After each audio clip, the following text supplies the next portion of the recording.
170 knots, and she's up. 30 years ago, the very first Concorde takes to the air. The man in the driving seat was test pilot Brian Trubshaw. Really dwarfs everything else that one did, because it was a tremendous challenge. It was new in every respect, and it took actually, of course, the majority of my time in the aircraft industry. There's just something exciting, magical about it when you take off and when you're flying up there on the edge of space where you can actually see the skies a little bit darker blue. It's just a tremendous feeling. Take off for the plane that flies twice the speed of sound. And with 30 years of history behind it, there's no sign of an end to Concorde. Fiona Wurge, ITN, Heathrow Airport. It's my 48th birthday today, April the 9th, which is also Concorde's 30th birthday of its maiden flight. So here's the tickets to prove we're going on it. And we've just got the taxi arrived now to take us to Heathrow.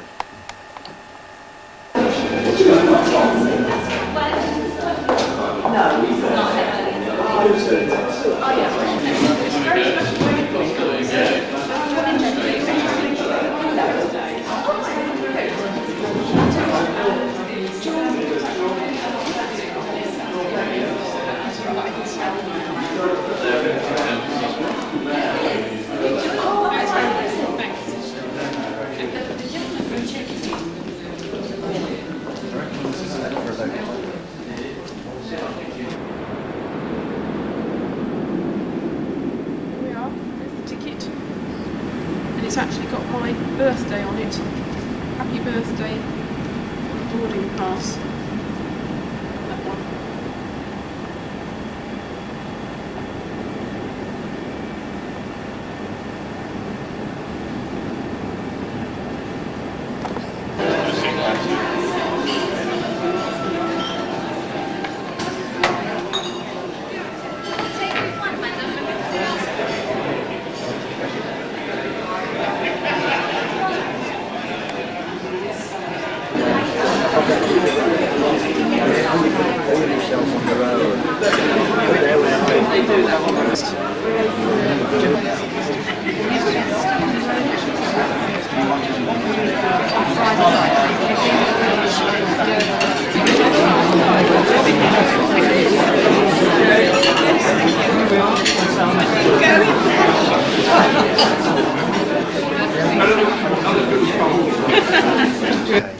So I'd like to wish you a very, very enjoyable day. It's a very, very special day, of course, for somebody else who's with us today. 30 years ago, he flew that maiden flight from Filton, and we're very, very honoured to have him here. And he's ready to talk to you and meet you any time now, from now on until later on this afternoon. He's sitting right here. I'd like to introduce you to Mr. Brian Trubshaw. Thank you.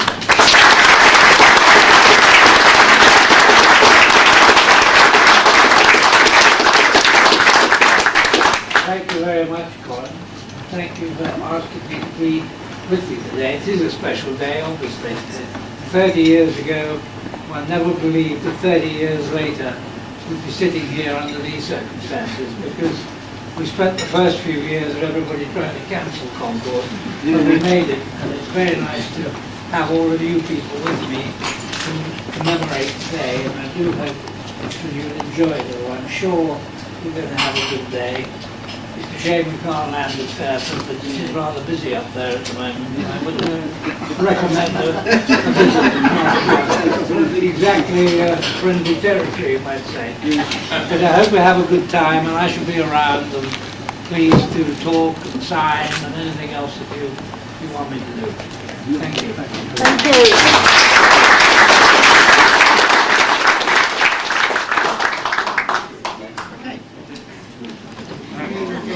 Yeah. Benjamin. Well, you're going to have to Well, me too. 39 years old.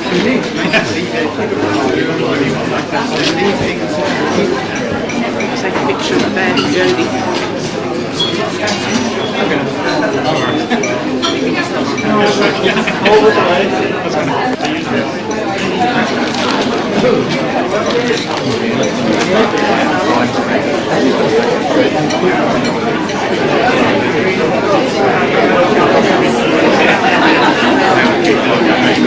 This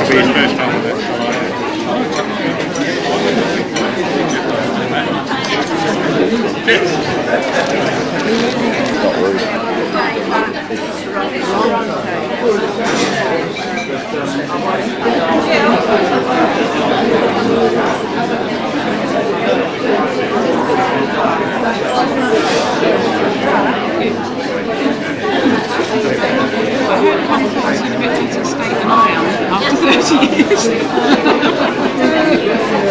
Thank you very much. And then, do you mind just putting Ron in there? Ron?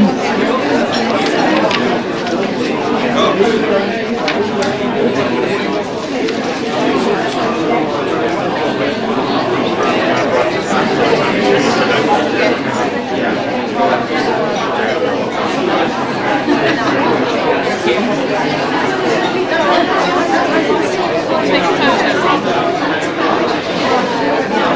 Thank you.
We can take a photo. Hello. Where is it? Okay. Be in a star. Thank you.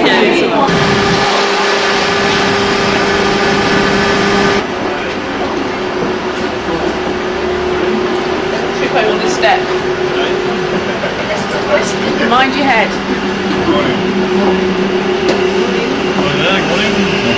Doesn't knock yourself off before we go. Virtual Concorde flight today. I'd like to welcome you on board.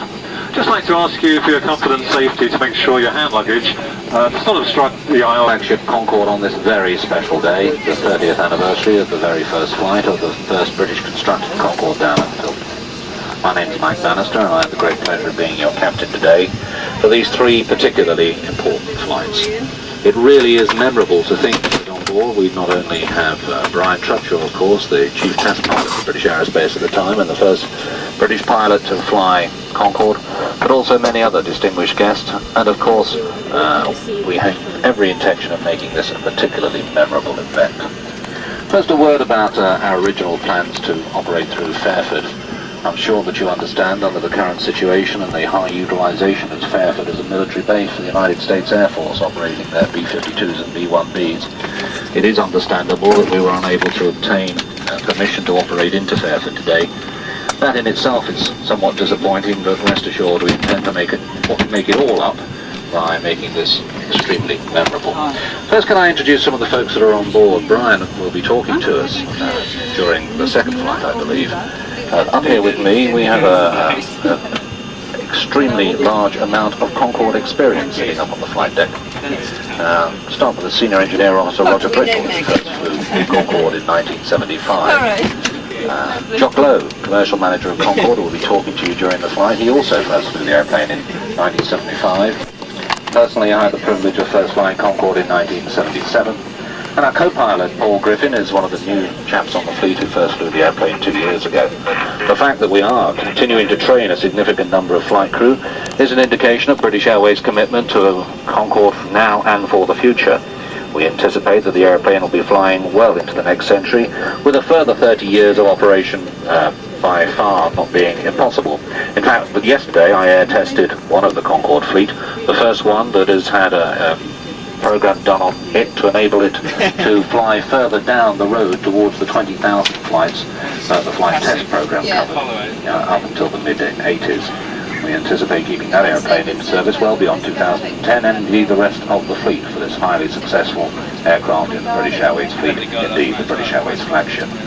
So up here on the flight deck, 72 years of Concorde flying experience, with you in the cabin, the best team that British Airways could bring together to show you just a taste of what we can offer on board Concorde during our regular flights that take us twice a day to New York, twice a day from New York and down to Barbados on a seasonal schedule.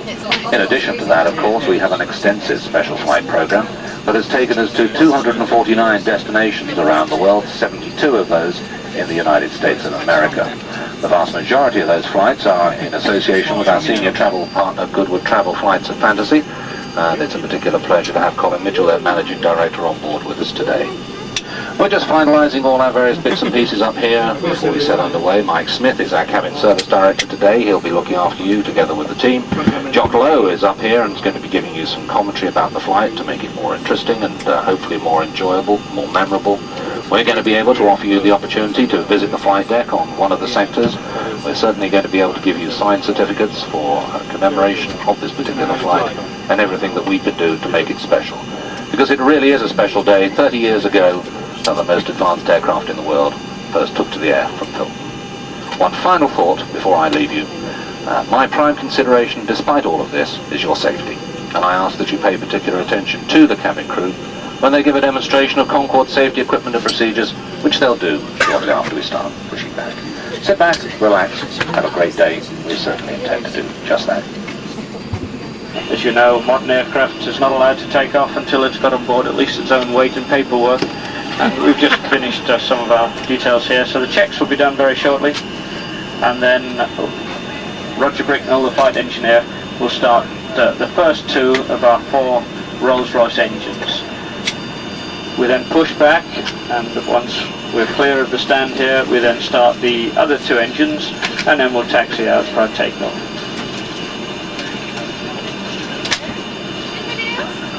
"30 years ago, I know Brian Trubshaw was taxiing the aeroplane and carrying out some taxi checks because they'd had some instrumentation failures, and I think right until the last minute they didn't know whether they were going or not. Well, let's hope there's a little more certainty now. We've been practicing it ever since then, so we should be able to go and be airborne about 15 minutes from when we start to taxi.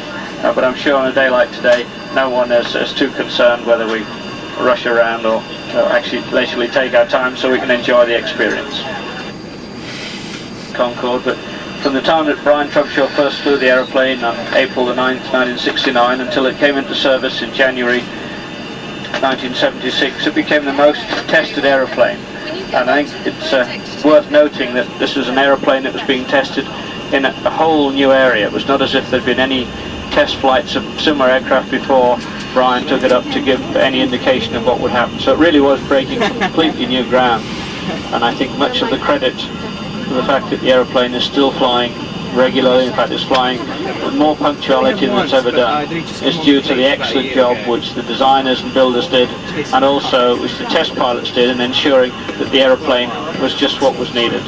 And that's just what they managed to do. As you perhaps heard there, the front door has now been closed, so we've now got all the doors closed, and we're just now waiting for permission from air traffic control to start our engines, and then we'll be on our way.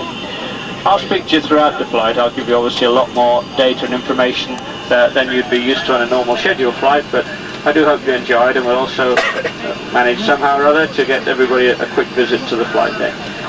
But for the moment, I'll leave you to sit back and enjoy the experience, and I'll talk to you again later. A short visit. We'll be doing the second cabin of this sector. So as those passengers sitting in rows 11 onwards, if you'd like to stay in your seats, I'll come and take you up or send you up. It's very small. There's only room for 2 people at a time on the flight deck. Boys will be quite busy, but Captain G-BOAA will be talking to you. So if you'd like to take any photographs, please do. Have your cameras ready when we take you on the flight deck. And then once in Filton, I think you're getting off the aircraft and having a quick visit round. And then we'll be doing another Filton buzz round. Again, about another hour's flight on that one. On this sector, Mr. Brian Trubshaw will be on the flight deck, talking to you from the flight deck. And then eventually, on our last supersonic sector, we'll be taking you for a speed up to Mach 2, serving you with a cold meal. Again, champagne all day, so plenty of champagne to go around. And then we'll be taking the rest of the front cabin for a visit to the flight deck on the last sector. So I hope that is understandable for all of you. As I say, if you've got any questions, please don't hesitate to ask anyone of the crew. Thank you. 1,000 pounds of thrust, and even at idle power the engines are fairly significant, and so we start 2 of the engines here, as I said earlier, because if we had 4 engines at idle power it would be a little bit too much for the pushback tone. So we start 2, but of course once we're out on the taxiway we've got 2 engines running already, and so our traffic control have to make sure that there are no aeroplanes sitting behind us. Nevertheless, I think we've got clearance now, and we should be starting in just a few moments. Once we start and we're taxiing out, there's a whole series more checks to do. But of course, Concorde, unlike any other aeroplane you can see around you, does not have any high lift devices. That means it has no flaps or slats. All we have is this beautiful flying delta wing and a great deal of power.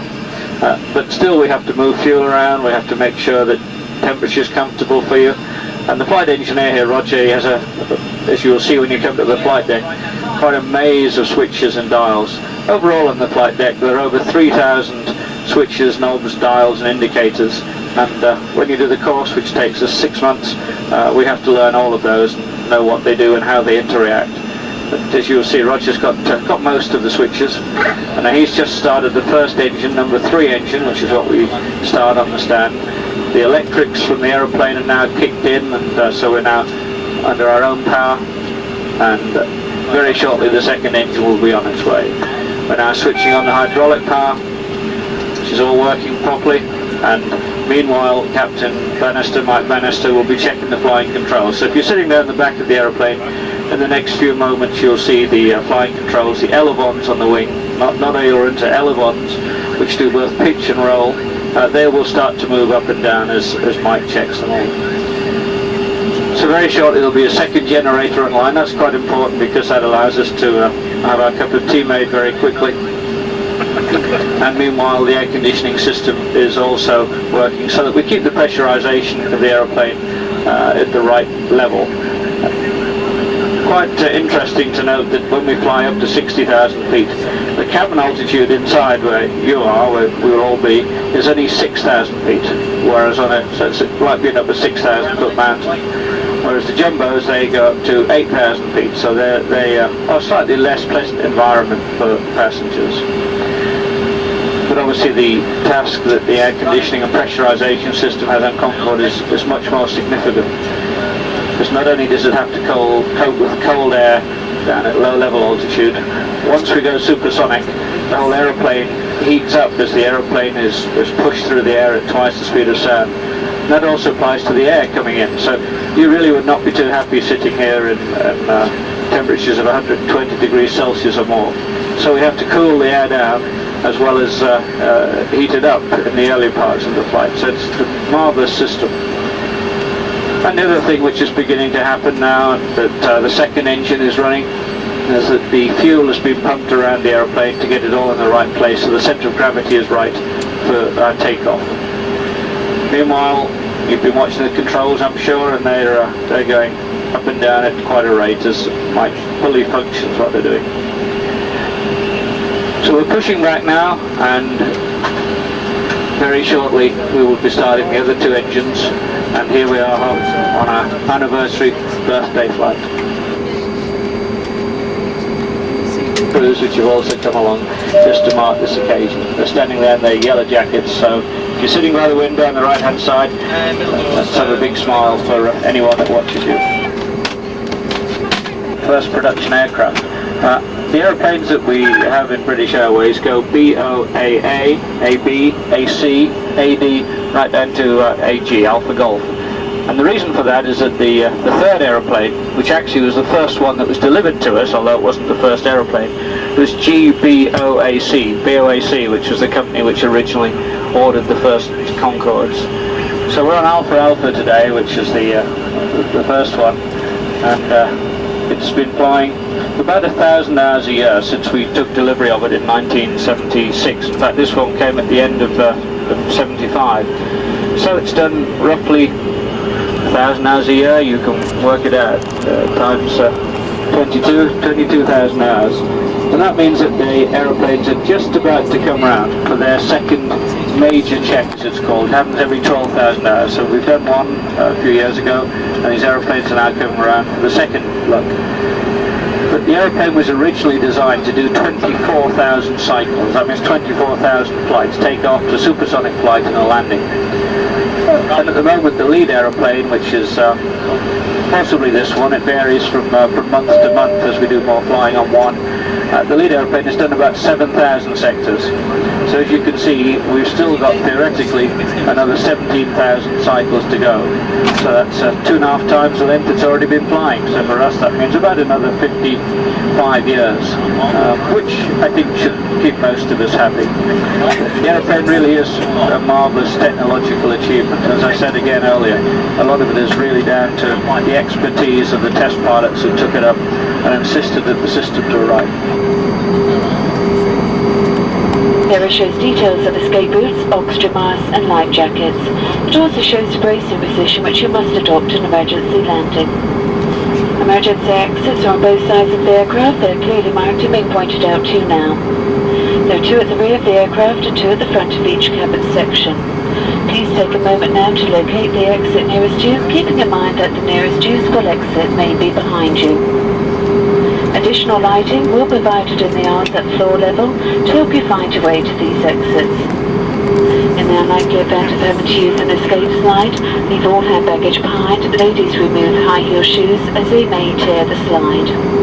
Please now ensure that your table is folded where your seatback is upright with the armrest up and your seatbelt is fastened. Seatbelt is fastened and adjusted like this, unfastened like this. Whenever the fasten seatbelt signs are on, you must return to your seat and fasten your seatbelt securely. If the cabin air supply fails, oxygen will be provided. Masks like these will appear automatically. Stay in your seat and pull the mask towards you. This will open your oxygen supply. Place the mask over your mouth and nose like this and breathe normally. Adjusting the band to secure it. Do make sure that your air mask is fitted before helping anyone else. Simple system, and it's very effective in producing about 20 to 25% more thrust, more power for the very limited period of time that we need it. So here, under takeoff, Captain Bannister said we'll open up all 4 engines of full power. The reheats will come in. Rate of acceleration goes on for about a minute. It takes us 35 seconds to actually get airborne as we lift off at about 200 miles an hour, and then we climb out at very close to 300 miles an hour. This is a good opportunity for me to introduce the rest of the cabin crew. We have the front cabin, Tanya and Carol, and in the rear cabin there's Jason, Margaret, and I've lost my list, and of course Pat Anthony. Sorry Pat, and Jason I've already mentioned. Quite a short flight time, which means that we're relatively light. The aeroplane has got on board exactly 28 tons of fuel.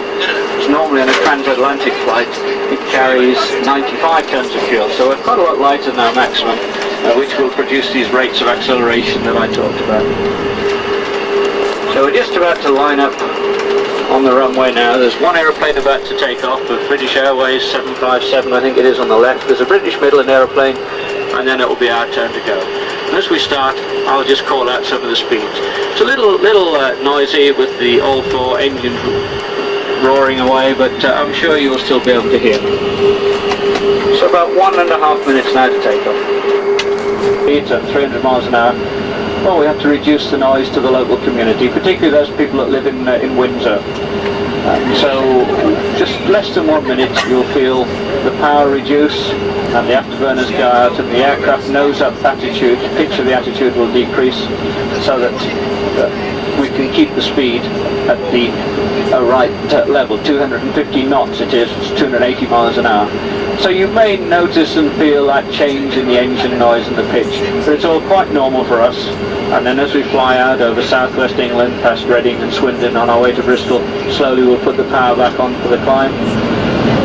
Well, here we go. We've got permission. All 4 engines are up. Now the readings are picking in now, and the speed is moving fairly rapidly. That's 100 miles an hour. 150 miles an hour. Just rotating the aeroplane now. 200 miles an hour. And we're flying away quite quickly now. Continent climb is called. The undercarriage is coming up. And we're on our way. So why don't we say happy birthday to all of us. Well done, Concorde, as well.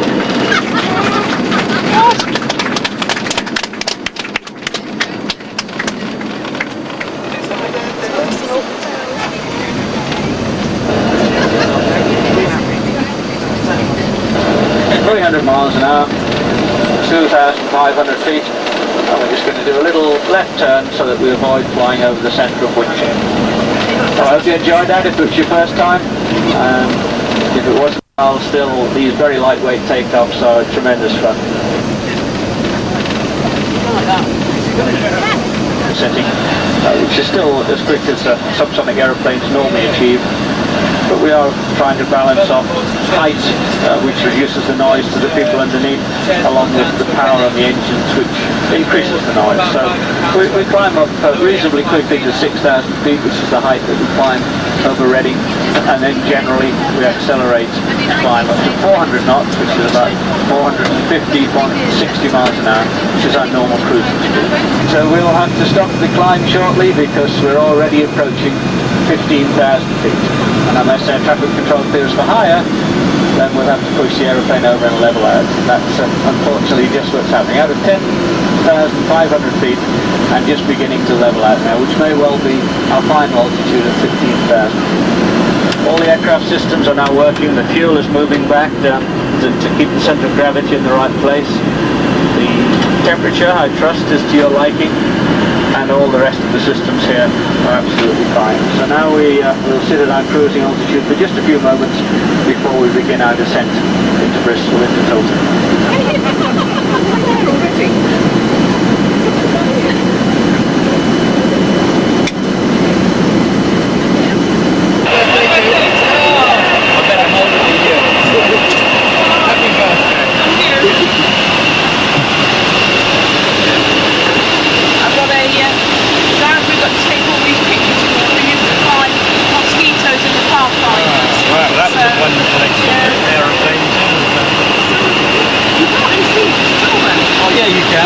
Sitting up there, much closer to the front, when you're in supersonic flight, you can see 250,000 square miles as you look around. So yeah, no, this is very good.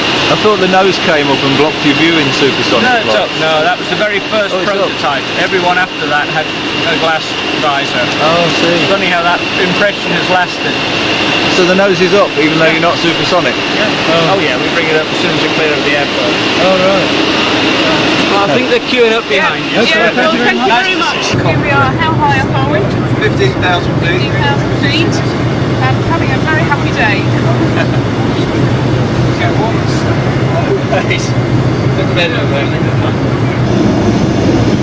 We're over the sea now, but there is a boat down there, but I don't think we can probably see it.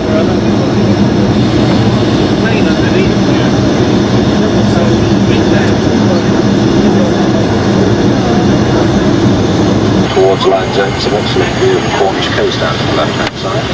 Right-hand side as well, the clouds are beginning to break up and giving you some good views of Dartmoor and Exmoor. We're going to go down to Land's End, spin around there, come back up towards Dawlish, which is a good towards Cardiff by routing overhead Exmoor and then on to Manchester.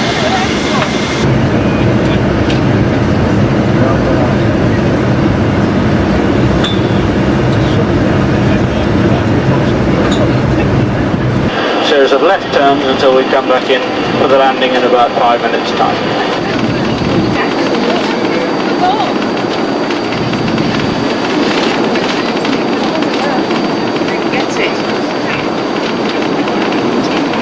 Also have a little tail wheel which you may have seen on the photographs, which is two very small wheels, which is there because the aircraft lands in a very nose-up attitude, a very high-pitch attitude. So that's there just to protect the back of the aeroplane should the attitude get a little high on the landing. So now back flying at 250 miles an hour, and slowly we will decelerate until we come in on our approach, which will be about 175 miles an hour. That's still quite a lot quicker than normal subsonic aeroplanes that come in at about 140 miles an hour. We have at the front, we have some radio altimeters which give us the height above the ground, and I believe on Brian Trubshaw's first flight they both failed, and so the first ever landing that Brian did on the British Concorde, he had to eyeball it, and I think he made an excellent job of it. Certainly.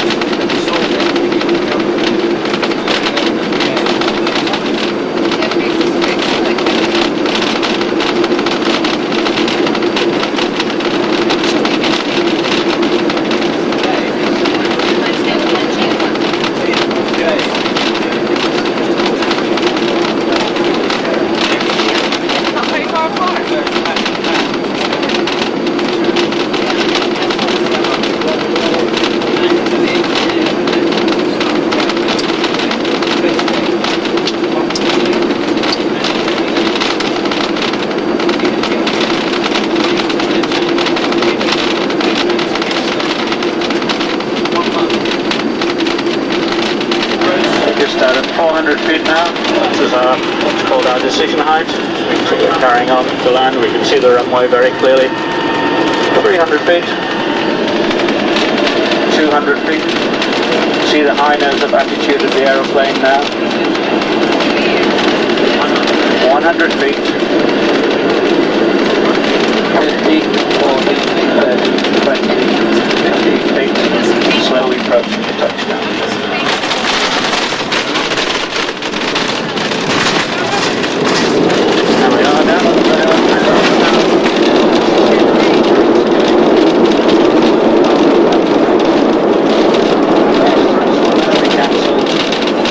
Start the taxi.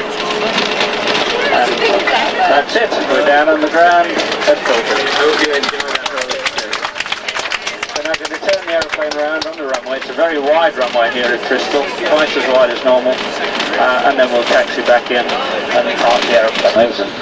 I can certainly remember what I was doing on the significant day in my life. I always wanted to be a pilot ever since I was 7 years old. And on April the 9th, 1969, I was sitting at the College of Air Training at Hamble studying for my final exams when I watched on a small black and white television in the study room the very first flight of Concorde from this very airfield, piloted of course by Brian Trubshaw. And it was that day that I decided that I wanted to fly a Concorde. I've been very fortunate to have my dreams come true.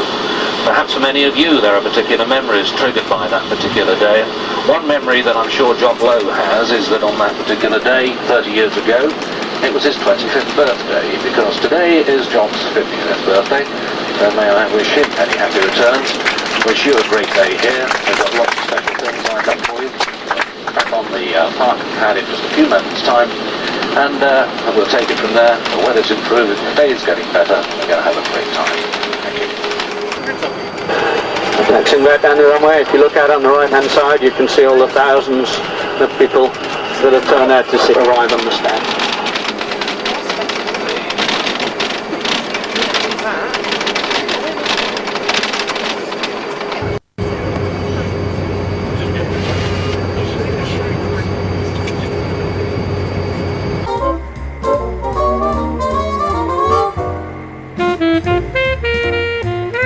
Landing at Filton, where the first British Concorde flew, is the anniversary flight from London. The celebrity guest is Brian Trubshaw, the original British test pilot.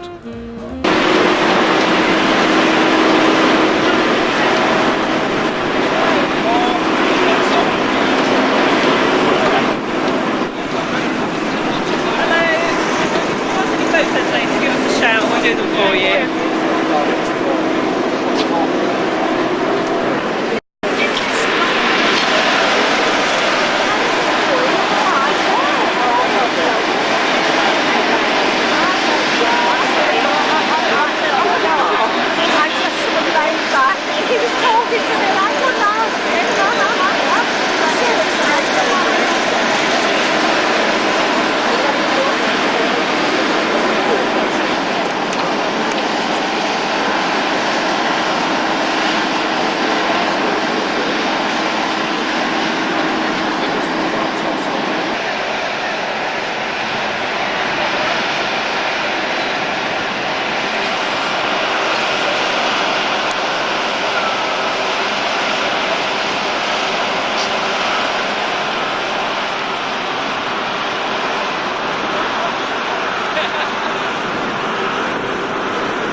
standing there, quick shot.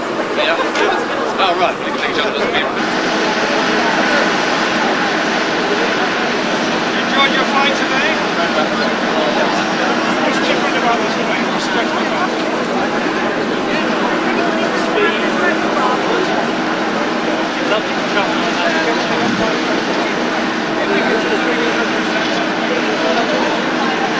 It definitely represents something that is very apparent not to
startling performance, all courtesy of the one man who started all of this by flying Concorde out of here from this very airfield 30 years ago today. May I introduce Brian Trubshaw.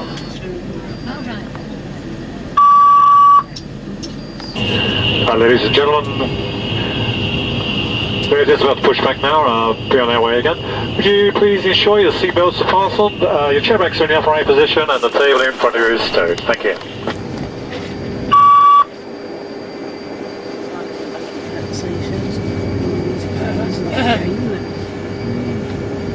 But taking you through the first flight 30 years ago, we started from exactly the same position that we're in now. So it is quite a short way to taxi from here to the takeoff point. Of course, on our first flight, as you can well imagine, all we had was 3 crew members up front and 3 in the back who looked after all the recording gear, because the prototype did not have any seats for passengers at that stage at all. Eventually we fitted it with about 20 seats right down the back. But basically it was like a flying laboratory. And we got all set up out here. It took us a lot longer to get started than you're taking today, because we used to read the checklist out by the crew members, which took over an hour to get to engine start. A very laborious affair, and over the years we had to streamline that to become a more practical operation. Anyway, we went through it all, we got the engines running, and we did just about what we're about to start doing now, is taxi out to the runway. Now, when we got out to the runway, we had to do a different takeoff procedure to what you experienced at Heathrow, or you'll experience now. We used to have to open up the prototype engines to full power against the brakes, and then we used to select the reheat. And when we selected the reheat the first time, one of them didn't light, so we had to make a reselection. And fortunately it lit the second time, and off we went. We'd had a little snag on the captain's airspeed indicator the previous days, and I was convinced by everybody that they'd fixed the problem. So when we started running up the runway for the first takeoff, I had my fingers crossed a bit that this same failure didn't occur another time. But it didn't, and so we just kept going, and that in fact was how we clambered into the air for the first occasion of 002 on its way to the RAF station at Fairford.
Well, here we are just moving out from the starting point, taxiing out to take off in a westerly direction. We also needed to take the full length of the runway when we did the prototype flying, and that involved a fairly lengthy procedure of closing the A38 to all traffic, because the blast was likely to pin somebody against the fence. Needless to say, in spite of all the efforts by the police, one person did get by, and he spent a minute or two pinned up against the fence while we blasted off. Well, today will be a little bit different, because on this aeroplane, although takeoff power is selected quite early on, it's all done in one motion, and there's no holding of the aircraft against the brakes, and you'll feel the very rapid acceleration, which indeed will not be that much different from the prototype flight that we made. Possibly a little bit higher today, but we were very lightweight as well when we went down to Fairford. So it's a pretty similar representation of what we experienced. Now at this stage you can imagine the crew were really quite excited because we thought we were on our way to start in this enormous program which we'd all been devoted to for quite a few years before we ever got to the day when we were due to fly.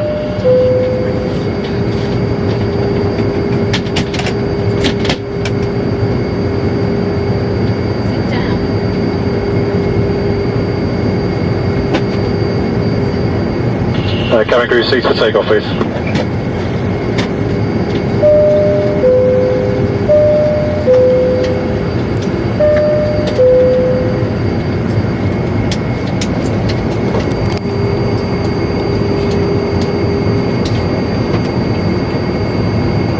The crew are doing the final checks at the moment, just like we did when we lined up to take off, and we'll be underway very shortly.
Here we go, full power has been selected, we're immediately ready.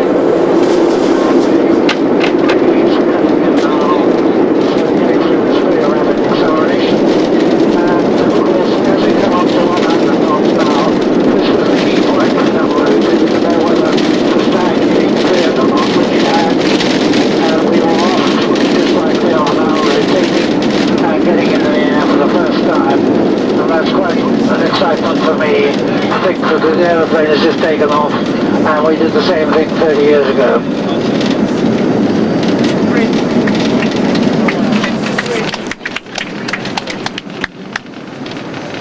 Now we're going through the noise abatement procedure at the moment. I may say that on the first flight we didn't concern ourselves with things like noise abatement, and if somebody didn't like the noise that much, it was just too bad. But otherwise everything was pretty similar. At this particular stage on the first flight we started a right turn because we were heading off in a northeasterly direction for Fairford. But as you know, we've had to modify the plans today for reasons with which you're all very familiar.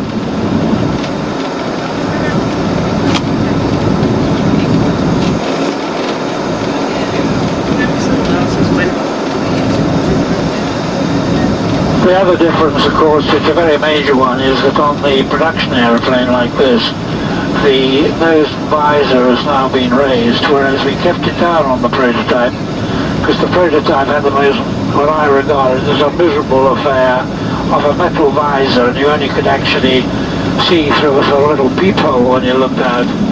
And so normally when you were flying at subsonic speeds, you actually had the visor down, and that remained with us on the prototype all the way through the piece until it was fortuitously changed for the first pre-production aeroplane, which also flew out of film for the first time.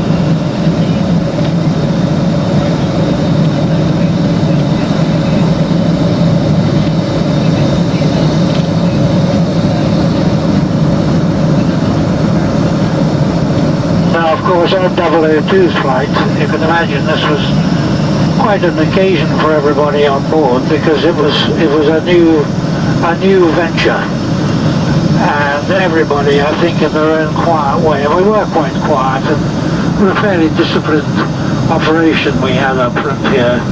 we're very conscious of the fact that we got started at long last on a tremendous challenging program, which we were all actually thrilled to be involved in.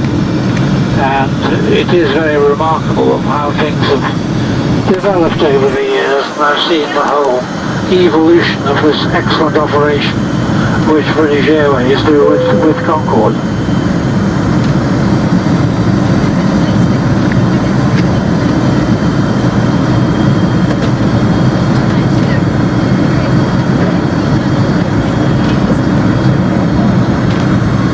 His first flight, we actually kept the landing gear down all the way to Fairford. There's a technique which a lot of people normally used on first flights, that you didn't give yourself the additional worry of whether the landing gear was going to work the first time. You left that pleasure for a subsequent flight.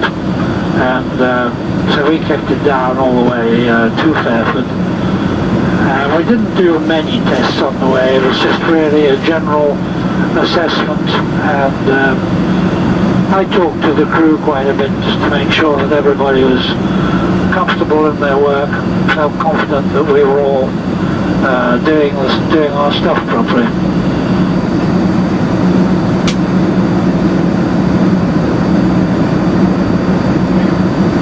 Restrictions on Fairford, of course. We're actually heading down in a southwesterly direction from Filton. But otherwise, everything that's going on is sort of similar, except we didn't have the pleasure of having all you good people looked after all these lovely people in the back. It was a pretty rugged inside as far as the prototype was concerned. But I'm sure you can get a feel for what it was probably like to be involved in it for the first time.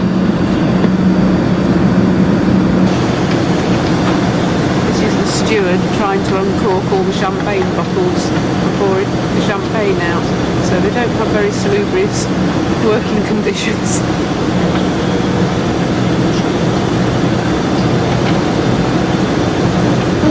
We didn't actually go above 8,000 feet on the first flight from Filton to Fairford, not for any particular reason, but it was just convenient to stay at that altitude. So we're just a little bit different in that respect. But other than that, the smoothness of the aeroplane today, of course, is significantly better than it was with the visor down at these sort of speeds, where the aeroplane became actually progressively quite noisy in the prototype configuration. It took some persuasion, I may say, to get this visor changed, but the American certification people put their foot down in the end, and I was very relieved about it, because in spite of all the assurances that it would always come down from the work done by the design people, I was convinced one day life would be hard and it would stick up. And as far as I was concerned, we tried to land the prototype with the visor up. It would have been really due for a nice try.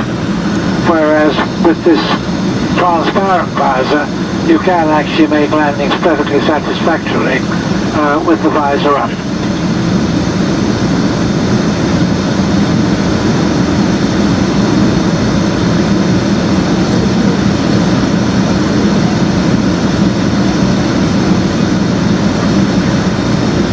To 5,000 feet as we head towards land end, we're making a left turn towards Plymouth, and then probably go along to Exeter, remaining at 5,000 feet, and then back to Filton.